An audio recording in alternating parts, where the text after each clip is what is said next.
देश की आशा आकांक्षाओं का प्रतिबिंब इस मैनिफेस्टो में व्यक्त किया है।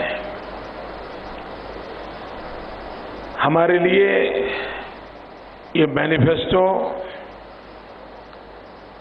न ही एक चुनावी रिचुअल है और न ही यह कागजी दस्तावेज है। यह हमारी दिशा है, यह हमारा लक्ष्य है, यह हमारी प्रतिबद्धता है। अगर दो शब्दों में मुझे कहना है तो मैं कहूंगा,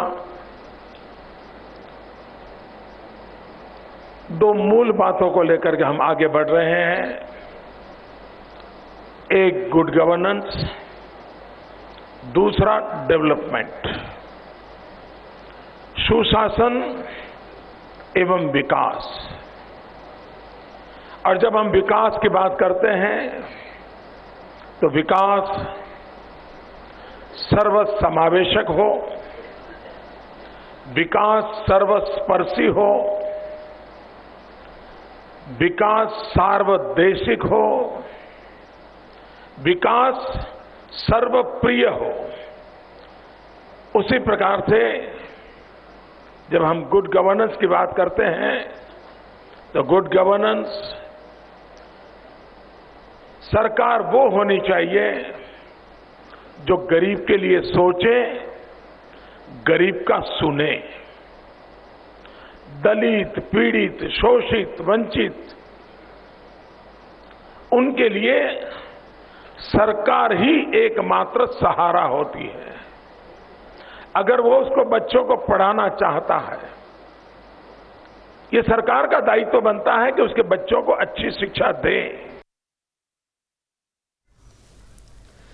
Padmaja Joshi joining us from down on ground, from right where the BJP launched the manifesto. Delayed but finally here, Padmaja. But what was evident, and I'm sure everybody caught it, was Narendra Modi's nudge to Murli Manohar Joshi when he started to read out that page number 41 that outlined their vision as far as the Ram Mandir is concerned. He said, let them read it later, you don't read it out. Absolutely, because it was not lost on anyone that the focus that Mr. Narendra Modi wanted, the focus to be on the first 40 pages of this manifesto, Anand, which talks about a variety of measures with the accent being on development and governance. Even before the manifesto was released, the sources within the party had told Times Now that they want to emphasize that the BJP is about good governance. Even their motto is Ek Bharat Shresth Bharat, Sabka Saath, Sabka Vikas. And it's only on page 41, right at the end of the manifesto, just before the conclusion, where in the cultural issues that Ram Mandir finds a mention, along with, of course, the protection of cows and their progeny. So these are issues which BJP sources say they have to include in their manifesto. They cannot completely dissociate themselves with it, but they want the first 40 pages to do all the talking, for people to think that the BJP is trying to break away from its older image and really try and build on the development platform.